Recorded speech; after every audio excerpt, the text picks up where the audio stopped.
You got to explain this one to me, Ben. Scary. You got to We're sell not me. talking about it. I'm going to tell you, off the tee to green, driving distance, smashes the ball. Team Golfbet's finally on the board, picking a winner. Benny Betts got Ludwig Oberg right last week, and Will, can you believe it? This guy's going to want to spend the next 30 minutes on a victory parade. I would have offered you 50-1 on his first outright winner not being an Australian. I'm absolutely floored. Come on, Luddy! Yes, we got him! Yes, let's go, boys! Come on, keep the roll going here in Mexico. Let's go! Well, a win's a win on the PGA Tour, and Team Golfbet will take it this week. Let's make it 2 for 2, guys. Why don't we? Picks and predictions coming up. How Jake Knapp won big last year. Who can do it this year? It's all coming up on the Golfbet Roundtable. Ben got the victory last week. Will, we feel good about some picks this week because we have a little bit of a trend going here in Mexico and some of these guys in all these countries who have won the last 7 weeks. Yeah, spin the globe in 2025 on the PGA Tour. 7 events, 7 different countries representing the winner, including now Sweden is on the board. Have we seen an Australian flag yet, Ben? Not quite. We're not We'll there get yet. there. Maybe We'll get there, maybe don't you worry. It's been an eclectic group of winners, to steal a phrase from our colleague Kevin Price. So excited to see where things go south of the border this week. I'm pumped. I mean, obviously, yeah, we just need an Aussie to round this thing out. We just need to get one of those up. There are a couple. There's one that's kind of interesting that we might talk about at a later date that's making a run this week there that you'll have to keep an eye on. Goes by the nickname Koala. There you go. So keep an eye out for that as we go future down. But it is cool to see. I'll just say that. To have so many different nations represented. It's pretty awesome. And there are some options this week that could keep that trend going. So we'll see how it goes. So here's the top of the board. Akshay Bhatia is the leader. He's the guy everyone's looking at. Of course, the way he played last year. We haven't seen it quite from Akshay this year, guys. Do you feel like he should be the guy at the top of this board, Will? I think it makes sense given his profile and the fact that he's won twice on the PGA Tour before. But that being said, do I trust him as a betting favorite? Not so much. There is, something when you're looking into this board, you have to factor in the fact that Maverick McNeely was the betting favorite, right? Coming off that T2 finish at Torrey Pines. He was a withdrawal on Monday. And so that kind of jostled the early markets a little bit when Mav was already out in that plus 1,200 range. And now you've got Akshay there at plus 1,400, followed by one of the Hojgaards. And we'll get into the brothers playing this week. But yeah, Ben, I feel like it makes sense of why Akshay is priced there, but I'm not jonesing to run to the window and get an Akshay outright at that price. I tried to find a reason to be chalky Benny and say, let's get on Akshay at 14-1, but I couldn't find it, to be honest. I know he played half decent last week, which gives you some confidence.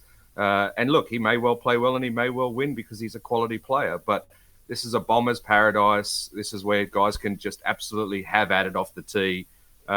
We could just as easily get a sneaky winner that some people, don't know day to day, much as this course. So 14-1 is not a number I'm going to bite on. If you like Akshay, you're really looking at him in live action only in my mind.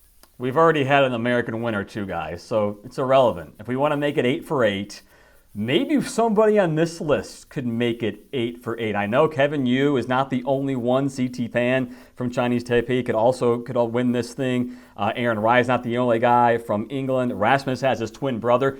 Do you really believe we can go 8 for 8? I mean, the odds would say it's 1 in 100,000 that will get to 8 and 8. Oh, I think we're inside 1 in 100,000. You think so? Given the fact we've got a few options in a 132-man field or whatever. But I like when you look at this graphic here. 4 out of those 5 guys have won on tour before, including Jaeger won last year, Rai won last year, and Kevin Yu won last year. So 3 of the 4 have recent victories in the last calendar year as well. So when we're looking at this field, we saw Jake Knapp break through last year and get his first victory. There are a lot of guys in that first leaderboard of odds leaders that you showed that don't have a win. 3 of those 5 outside of Jaeger and Akshay. So, is this a week where we could see someone get win number 1? It feels like more so than some of the previous weeks that we've been handicapping to start the year. But at the same time, when you look at this international grouping here, I do like the fact I'm drawn a bit to the fact that 4 of those 5 guys have already won on tour. They know what it's like. They've been in the trenches there. They've come out victorious. Rasmus as well, who might not have won on tour, has won multiple times around the world. He's someone that is slowly getting on my radar. I know that he missed the cut, was DFL last week, Torrey Pines, but I do feel that given his driving distance, given his ability to smash it and not worry about there's not going to be any deep rough like there was at Torrey Pines last week. It's going to be smash and gouge quite easily. He becomes someone on your radar that you do have to keep an eye on. Maybe, again, because of the short odds, this is a live bet option. See how he starts, see how things go before you jump. But he could absolutely do it. And I see the South African flag there. Mm-hmm. Don't sleep on the longest guy on tour this year. How do we say his name, Will? It's Aldrich Potgieter? I just call him Aldrich. He's on my list. I've definitely I want some Aldrich stock this week. Potgieter, I believe I'm going to go with. But yeah, second on tour behind only Rory McIlroy, who you may have heard of. Wow. In terms of strokes gained off the tee, this kid absolutely flushes it off the tee with driver in hand. He won last year at 19 years young on the Corn Ferry Tour. I think that this is someone you want to get in early on for sure, especially at these sort of events. I think it was the fourth start of his career for Jake Knapp, fourth start of the season, whatever it was when he won in Mexico last year. That goes to show this thing is wide open this year. But what about that defending champ? The bank is open, guys. They are trying to sell you. They're feeling generous, giving you more than 2-1 for a top 20 finish. This bank wants to give you plus 210 for Jake Knapp in the top 20. Now, granted, he has not put together 4 great rounds, but we'll argue that this is a guy who has come close. His first round and 2 of his last 3 events have been really good at Pebble and at TPC Scottsdale. Will, are you buying a top 20 for the defending champ? So Jake Knapp had a T17 finish last week at Torrey Pines in a limited field event where he didn't have to beat as many guys. That was his first top 20 since May, boys. Listen, I was in early at Phoenix. We were all out there, and we saw him, win the Golfbet One Putt Challenge, which is a resume booster in and of itself. But then followed it up with a really good round on Thursday, and I thought, all right, here we go. He's had a couple of top 30s. This is a course that suits his eye. He can really lean on the driver and have some success. And he didn't really put it together over those last 3 rounds. Ended up finishing T44. He's 158th, Ben, in strokes gained off the tee. This is supposed to be an advantage for him, but he has been much more wayward off the tee with driver in hand than he had been last year leading into this event for sure. Chris, as you mentioned, this is a more wide open course. This is a place where I think all 3 of us are looking for the guys that are strong off the tee. You can let it hit send, full send all day. You don't have to worry about any rough. These are some of the widest fairways on tour. So that leads to a Jake Knapp sort of handicap. But man, I got questions. I'm going to pass. Ben, talk to me on the other side. I'm in. Oh, Golfbet's own Jake Knapp. I love him. He was awesome at that One Putt Challenge, as you said. Spent a bit of time with him, of course, last week too at Torrey Pines. He just is a great individual. I know that doesn't help build your bank, but I'll say this. The guy won last year. The final round, he lost over 2 strokes off the tee. The most lost, second most ever, I believe, in PGA TOUR history for a guy that won the golf tournament in a final round, because he didn't necessarily hit the fairways, but he did still smash the cover off the ball. And I think that the vibes he'll get out of going back there, the ability to just let it go. You couldn't really let it go at Torrey Pines. You know, the rough was wet, thick, juicy. You were dead if you got in there, or you were close to dead. This week, I think he'll be able to just really let it fly. I think he's building towards something. It was still a half-decent result at Torrey last week. Last year, it was 3rd at Torrey, and then I think in the top 25 in Phoenix before he went and won.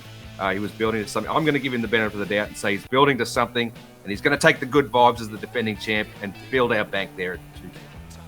It just goes to show you how, in his mind, poorly he's played in the last year, because he is nowhere near the favorites on this board. If you want to bet on the favorites this week, which of these would be a safe bet, do you guys think? These are 4 of the biggest names playing this week.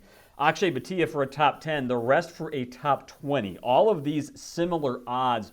Will, if you were going to bet on one of these favorites, which one would you feel most comfortable doing?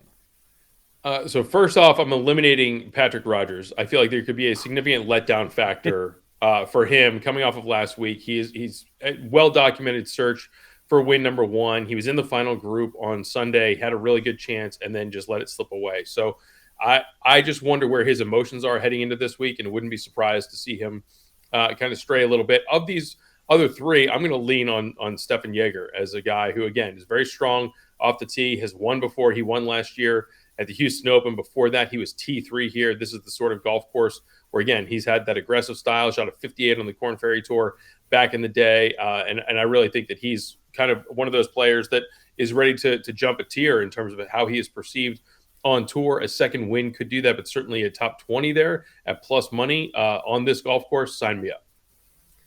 I don't mind that, but I'll tell you what I'm going to do. I'm going to give Patrick Rodgers his one more chance. That's it. Look, the bloke can't win. I'm sorry to say it. He can't win, but what he can do is contend, right? He can contend. We're now up to 8 top 3 finishes on tour with no wins.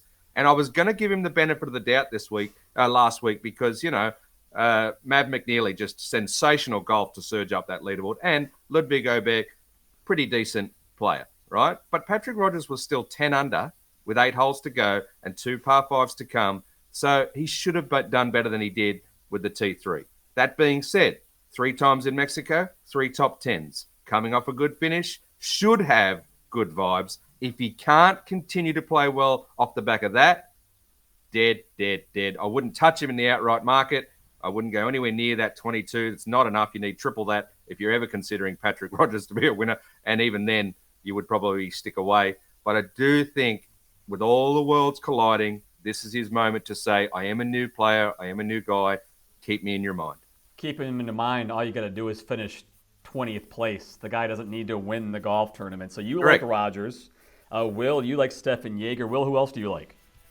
Yeah, I think that, again, this is a week where it's a pretty straightforward formula for me. Give me the full send options off the tee, and Chris Gotterup fits that bill for sure. A winner last year at Myrtle Beach. Again, one of the longest drivers on the PGA Tour, and someone that he doesn't mind leaning on the driver, even if there's narrow fairways and thick rough, sometimes to his benefit, sometimes to his detriment. But this is a week where he's going to be able to let it go. I love that plus 320 for a top 20. He's been a little bit spotty since that win in Myrtle Beach last year. It was win number 1 for him. There's always somewhat of an adjustment period for guys when they enter the winner's circle on the PGA Tour. But this feels like a week, feels like a course where Chris Gotterup can really shine. And I love getting more than 3-1 of my money for him to finish top 20 against this field. Spoiler alert, he is a sleeper for me. Top 40, you get plus money for top 40. Wow. So, I mean, that's... Now we've jinxed him, man. Now it's over. Yeah, it's in trouble. But again, just because you're right, though, feast or famine, serious feast or famine, I think that this is a place where he can feast. And if you're getting...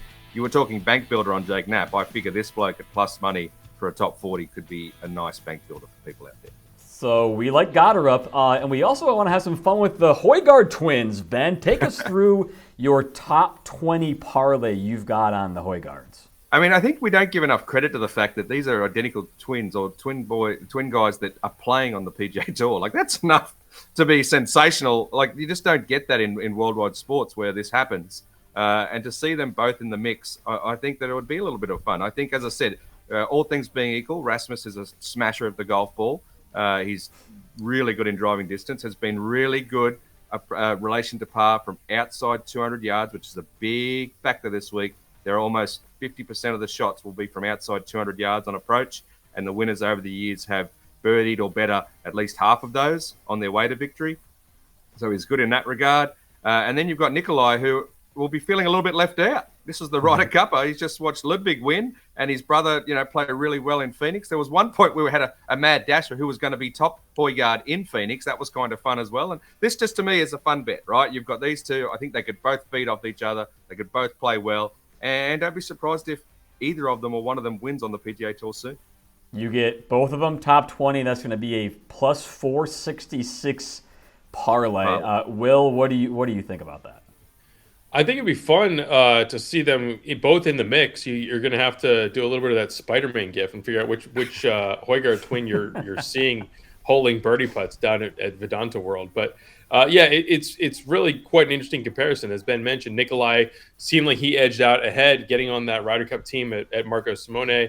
Now all of a sudden Rasmus feels like maybe he's got a little bit of momentum. Played well a couple weeks ago in Scottsdale. So there's a lot to like for both of them looking ahead to what might be this year on the PGA Tour. So maybe they don't win this week. They're going to win eventually on tour.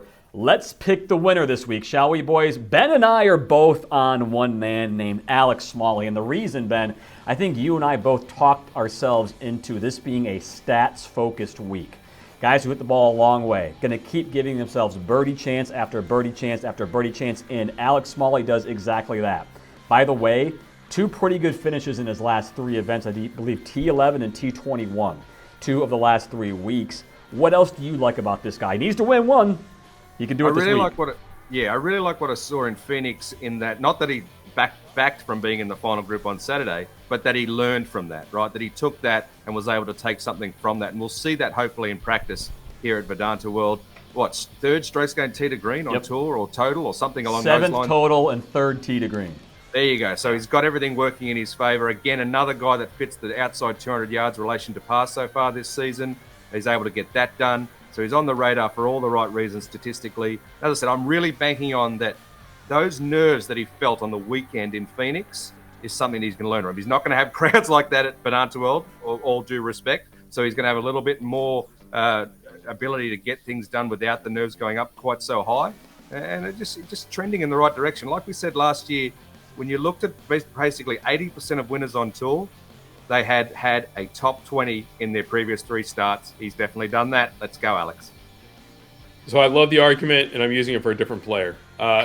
You guys can have your Alex Smalley tickets, and I think everything that you just outlined fits for Justin Lauer for me, who was T3 at this event last year. He was a runner-up at the other Mexico event down at Diamante in the fall, where he played really well and just kind of got beat by Austin Eckroat. But he did everything but win in the fall. He had a T3 a couple weeks ago at the American Express. So I think that's still in that mindset of a player who is building towards a win, a player who has been in contention, has been in the mix, and has some learning experiences that he can try and glean from and build off of in recent months, and especially at this course where, again, all the stat profile fits. He's strong off the tee, doesn't mind the grip it and rip it lifestyle. So I really think that when you get into the psyche of what it's going to take this week, and is a player ready, quote unquote, to win on tour, Justin Lauer is ready. He has been there before. It would not surprise any of us to see him win this week or a month from now or 3 months from now, given how well he played over the course of the last 12 months, but particularly in the FedEx Cup fall. And then he comes back around after the holidays. He puts up a really good mark at the Amex out in La Quinta. And it's like, okay, the pieces are still there. And now he has this event that's kind of circled on the calendar for him, because he knows this is one of those ones, if you're not in the signature events and you're trying to get into that mix in the Aon Swing 5 in the next 10, this is a great opportunity. And this is what he used last year to play his way into Bay Hill. And I think that there are a lot of guys in that mix that say, all right, I know I need one good week right now, and it could springboard me into a lot of lucrative events going through the spring, going through the rest of the summer. You know, if you play well at Bay Hill, all of a sudden you're locked up for the rest of the signature events for the rest of the year. So Justin Lauer plus 7,500, that is a really big number on a player that I think has a lot of reasons to like him this week down in Mexico. And you guys know we're due for a first-time winner. We're really due. I'm sorry to tell you though, Will. Also one of my sleepers, a top 5 sleeper, which means he's dead. Like he's in there. Will's got to change. Maybe you're writing too much, Ben. I don't know. We'll have to make some adjustments offline here. So I may have killed you there because I also like him very much. I said those odds are juicy for the way he's been playing. We've got our picks this week. I think we feel good in making it 2 for 2. What do you guys think? Can't win 2 in a row if you don't win the first one. Although keep an eye. Don't forget Koala Carl. Carl Billups. Keep an eye out. There you go. Another jinx.